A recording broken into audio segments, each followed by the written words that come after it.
It was the very end of summer, right before college was about to start back up. In late August of 2019, I decided to take one final weekend trip with two of my closest friends, Kyle and Jordan. We wanted it to be something memorable, so instead of hitting the beach like we normally would, we rented a small cabin in the woods of Pennsylvania. On the rental listing, it looked old but charming, with a fireplace, 2 bedrooms, and access to a private lake, only about a quarter-mile walk down a wooded trail. Secluded, quiet, and peaceful, that was the appeal. But peaceful was not what we got. We reached the cabin late in the afternoon. I remember the sun setting as we carried our bags inside, the orange glow filtering through trees that looked way too close together. The cabin felt odd. Inside, it carried that smell of damp wood, and it seemed darker than it should have been, even with lights on. Still, we made the best of it. We cracked a few beers, threw on some music through a Bluetooth speaker, and hung out on the porch until it was too dark to see. The forest around us was deafeningly silent. No crickets, no owls, no bugs buzzing, just nothing. Kyle even joked about how horror movies always start like that silence in the woods. We laughed it off. That night, the unease began. I took one of the beds. Jordan took the other. And Kyle insisted on crashing on the couch in the living room. Around 3 a.m, I woke up to footsteps upstairs. Not like creaks of the house settling. Actual, steady footsteps. I froze in bed for what felt like hours. I wanted to believe it was Kyle, maybe moving around or going to the kitchen for water. But it didn't make sense. The footsteps were coming from directly above my room. And upstairs, there wasn't even another floor. The roof slanted right above the second-floor ceiling. So what in the hell was walking above me? I didn't tell the others. I didn't want to spook them. But I got barely an hour of sleep that night. We spent most of the day on the lake, trying to shake off the strange vibe. Kyle rowed us out on this beat-up, rusty boat that was left there for guests to use. Halfway to the middle of the lake, Jordan pointed back at the tree line. He swore he saw someone watching us. I didn't see anything. Neither did Kyle. We told him he was just seeing things. But there was this unsettled feeling we all had the rest of the day, like eyes were following us. That night, something happened that none of us could ignore. We were inside, playing cards around the small dining table when we heard it. Loud, echoing footsteps on the porch outside. Slow, deliberate, pacing footsteps moving back and forth across the wood. Kyle immediately jumped up, turned off the music, and all 3 of us froze in silence. We looked at each other, whispering questions we didn't want answers to. Then the doorknob to the cabin started jiggling. It wasn't violent like someone trying to bust in. Instead, it was slow, like someone was standing there, quietly testing it, one small rattle at a time. Jordan mouthed to Kyle, "Is it locked?" Kyle nodded yes. None of us moved an inch. We sat in absolute silence for maybe a full minute, though it felt like hours. Then it just stopped. Whoever or whatever was out there, it walked off into the woods. At least, that's what we assumed. Jordan eventually whispered that we should call the cops, but our phones had no signal. We didn't even think to check before booking it. It turned out the cabin was too deep into the woods. That night, everyone slept horribly. I laid there, staring at the cracks of moonlight coming through the blinds, listening for any sound. At one point, as I started to drift into sleep, I swore I heard breathing outside my window. Slow, heavy breathing. I didn't move until dawn. When the sun came up, I dragged Kyle and Jordan to explore the outside of the cabin. On the dirt patches surrounding the porch, we found them. Giant shoe prints, heavy boot prints that circled the cabin multiple times. Some led off into the woods by the trail to the lake. Some led directly under our bedroom windows. Jordan completely lost it. He wanted to leave right then and there. But the problem was, all three of us had come in Kyle's car. And Kyle refused to leave early because we wouldn't get the money back from the third night. He said it was probably just a creepy local messing with us. But I knew this wasn't just messing. Someone was stalking us. That night, none of us could relax. Every sound put us on edge. We all ended up sitting in the living room together, trying to stay awake. Sometime after midnight, Kyle finally fell asleep on the couch. But Jordan and I stayed up, whispering quietly. Then came the knock. 3 slow knocks on the window behind us. We froze, looking at each other. Another knock came, a little louder this time. And then, louder still, the violent shaking of the entire window frame. Kyle woke up immediately from the sound. I don't even remember who screamed first, but all 3 of us bolted upstairs like idiots into the bedrooms instead of outside. And that's when we realized something terrible. Inside the hallway upstairs, with the single weak light bulb flickering above, we noticed something we hadn't before. At the end of the hall was a crawlspace door. It looked old, almost hidden, blending into the wood paneling. It was wide open. None of us had touched it since arriving. The thing in the crawlspace. Every instinct told us to run.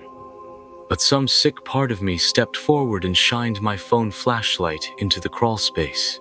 It was empty, mostly, but in the corner, I saw what looked like a rolled-up sleeping bag. Next to it, a small pile of food wrappers, empty beer cans, and the worst part, a camera tripod pointed toward one of the cracks in the wall that led directly into Jordan's bedroom. Someone had been living up there, watching us, recording us. At that exact second, Kyle screamed from the window. We rushed over just in time to see a man sprinting full speed across the yard toward the trees, dressed in all black, tall, gaunt, with pale skin catching the moonlight for just a second. He disappeared in the woods, and we never saw him again. Terrified, out of our minds, none of us slept another second. We packed everything while it was still dark and waited in the locked car until morning. As soon as the sun came up, we drove out of there faster than I thought Kyle's car could even handle. I don't think any of us spoke the entire ride home. When we tried contacting the cabin owner afterward, he completely ghosted us. The listing disappeared within a week. We even considered calling the local cops, but without proof, and without knowing who the man was, it felt hopeless. To this day, what terrifies me most isn't that someone tried to stalk us.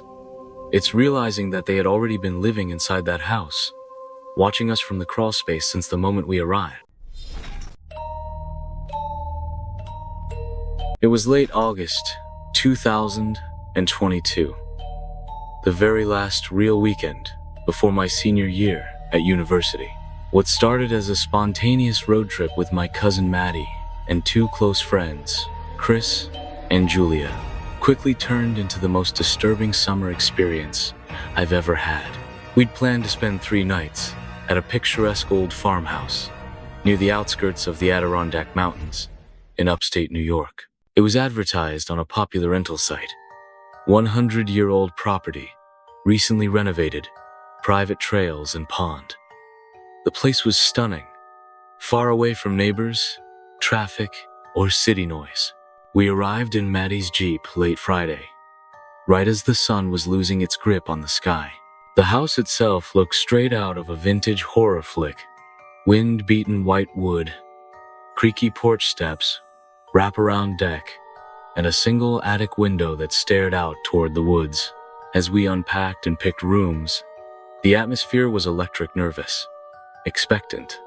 In that way, only remote old houses can be. I kept catching sight of that attic window.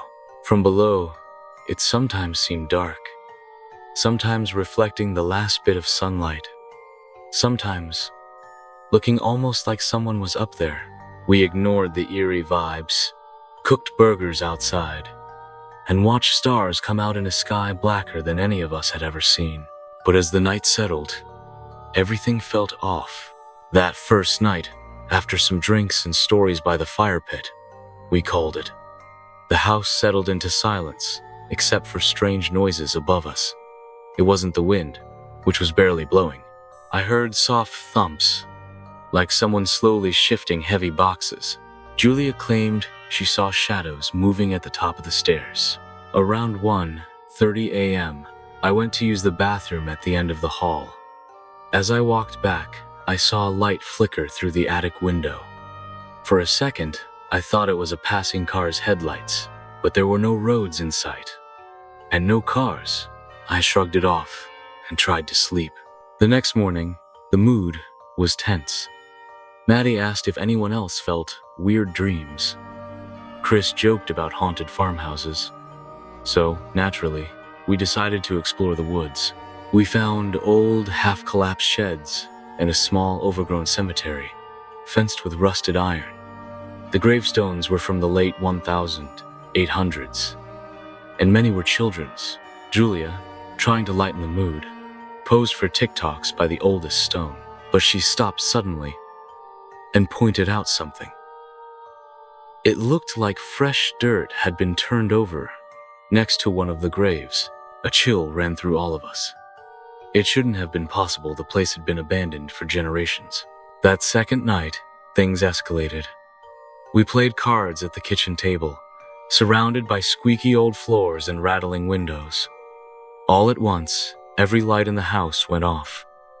The darkness was total. Our phones had spotty service, and their flashlights barely cut through the gloom. We each heard footsteps fast, light, urgent, running across the upstairs hallway. Someone, or something, moving from room to room. Julia swore she heard a child's giggle echo above us. Chris grabbed a cheap baseball bat, and we, half panicked and half buzzed, crept up together. The attic door, at the end of the upstairs hall, which we had dismissed as locked and painted shut, was now slightly ajar. Chris led the way with the bat. My heart hammered in my ears as we approached. Inside, the floor was coated with dust, except for a clear path running to the window. In the far corner, we revealed row after row of ancient children's toys. Porcelain dolls, small wooden blocks, and a rocking horse that looked untouched by time. Suddenly, the temperature dropped. The air felt almost electric. Julia yelped. She swore something cold brushed against her ankle. Maddie shined her phone flashlight at the window. On the inside of the glass, there was a single handprint, small, childlike, outlined perfectly in the condensation. Before anyone could speak, Chris's flashlight flickered, revealing for a split second a shadow crouched behind the rocking horse. Child-sized, pale, staring with dark black eyes. We bolted, racing back down the stairs, slamming doors behind us, and spent the rest of the night huddled in the living room, too terrified to sleep. Sunday arrived, clouded and gray. All morning, we debated leaving early. It felt like the shadows were following us even in daylight. We even heard someone whispering on the porch only. When we checked, nobody was there.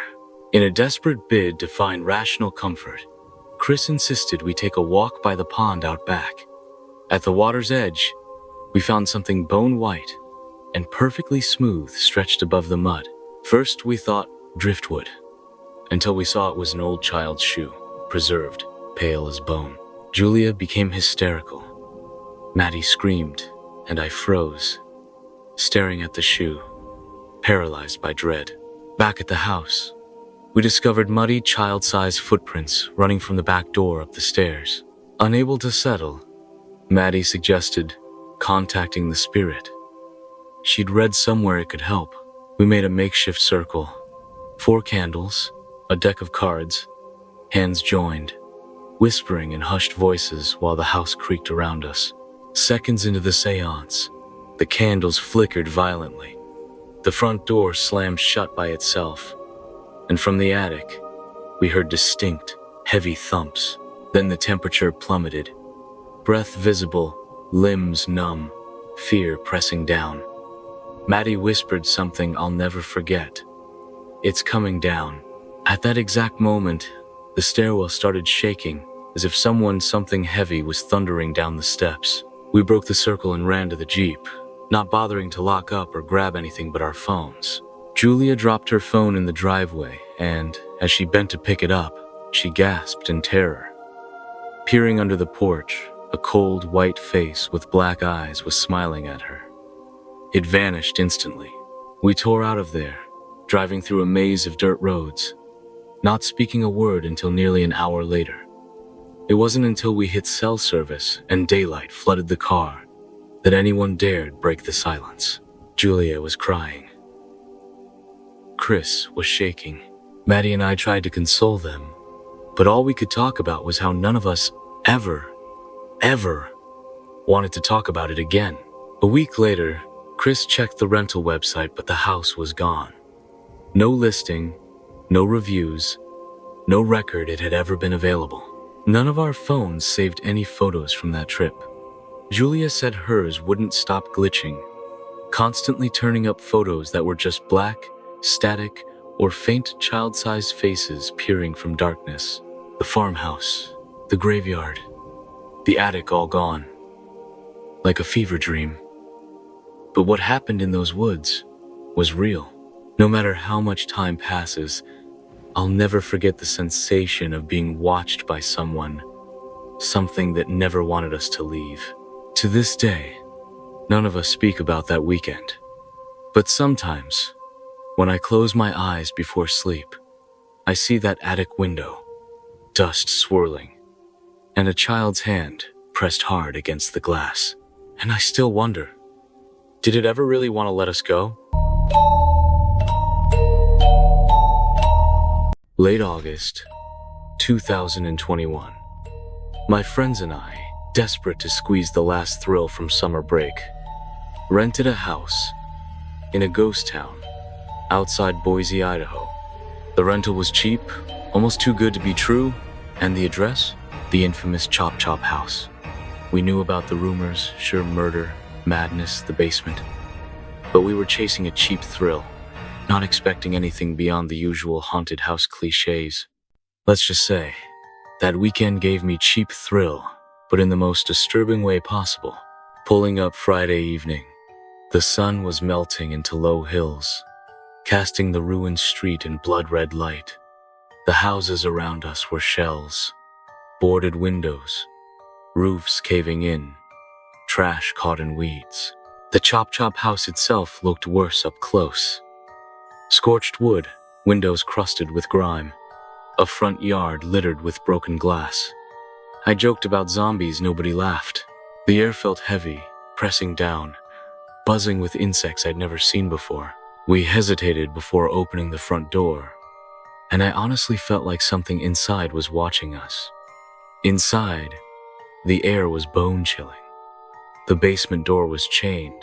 The kitchen was scattered with old toys. The wallpaper peeled in long strips. I started filming with my phone, more for proof of our nerve than any real Ghost Adventures stuff. We unpacked, argued over sleeping arrangements, and explored. The basement was the centerpiece of the local legends. Previous renters said they'd found ooze on the walls and seen figures vanish into the shadows.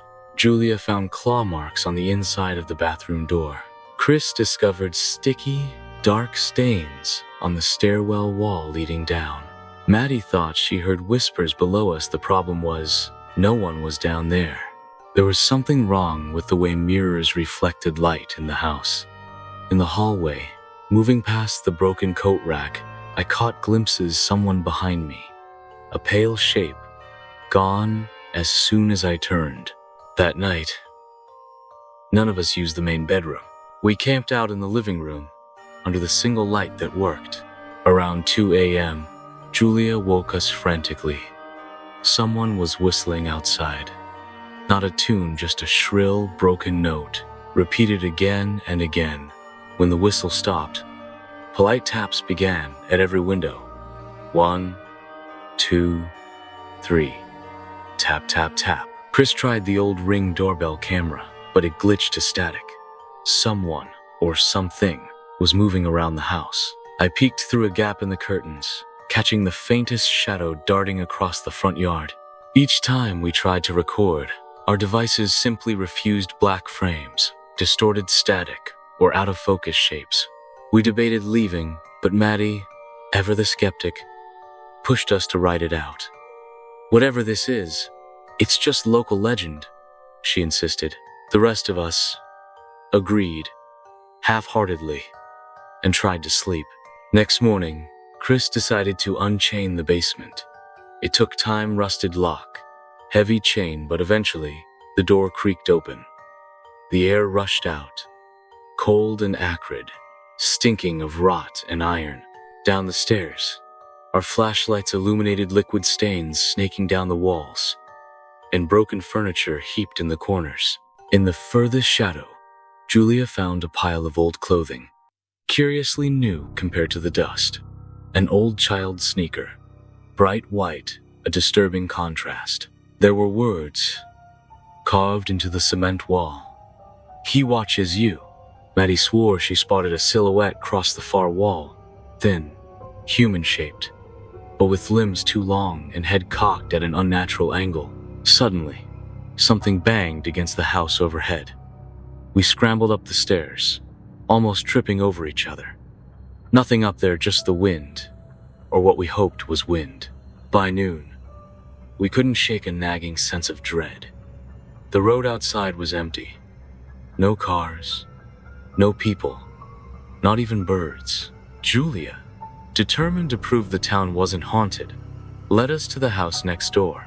Like the Chop Chop house, it was boarded up. But as we approached, we noticed the back window smashed, curtains fluttering inside with no one there. Chris filmed with his phone while I poked around near the old garden. That's when I saw it, a set of muddy footprints trailing from the back of that house directly toward our own. Suddenly, Chris shouted. Inside, near the broken fireplace, he saw someone standing motionless, tall, cloaked in darkness. He tried to film, but his phone immediately powered off. When he turned back to the group, the figure had vanished. If I thought the first night was bad, the second was much worse. Around midnight, a rattling noise echoed at the front door, a slow, deliberate test of the handle. None of us spoke. We just listened, frozen, as someone or something circled the house, tapping every window, pressing on the doors. Right as I gathered my courage to check the lock, the sound abruptly stopped. Moments later, the old doorbell was torn off and left on the porch, its memory card missing. That night, as we sat whispering, I saw the grimy basement window fog, a handprint pressed on the glass from below. At 2:16 a.m., the whistling returned, accompanied by laughing high, unnatural, like a child, but too distorted to be real. Julia nearly fainted with fear. Our phones had stopped working entirely. No calls, no texts, no lights. We retreated into the kitchen, barricading the door and huddling together in terror. The taps continued, the whistling moving around the house. Each time we glanced out, the shadows seemed thicker, swirling with motion.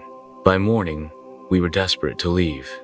As we packed, Chris found a door under the back stairs we hadn't noticed, small, half concealed behind a pile of old boards.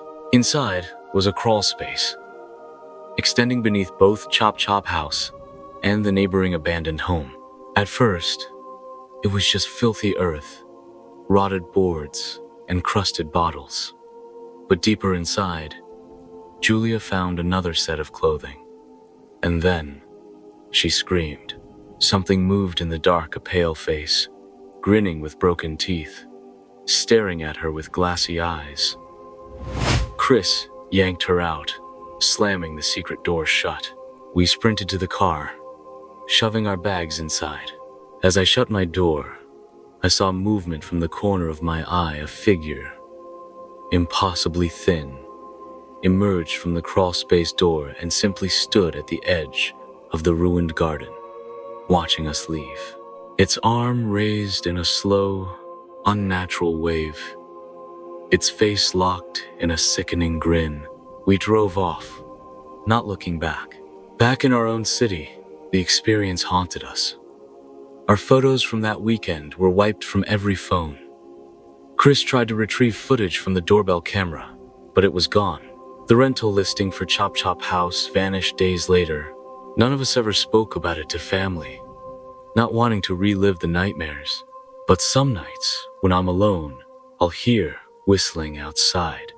Tap, tap, tap on my window. And once, just after midnight, I found a muddy handprint on the inside of my own front door. If you like this video, please like, comment your thoughts below, and subscribe for more true horror stories. Because sometimes, the places we explore to find thrills become the ones that haunt us forever.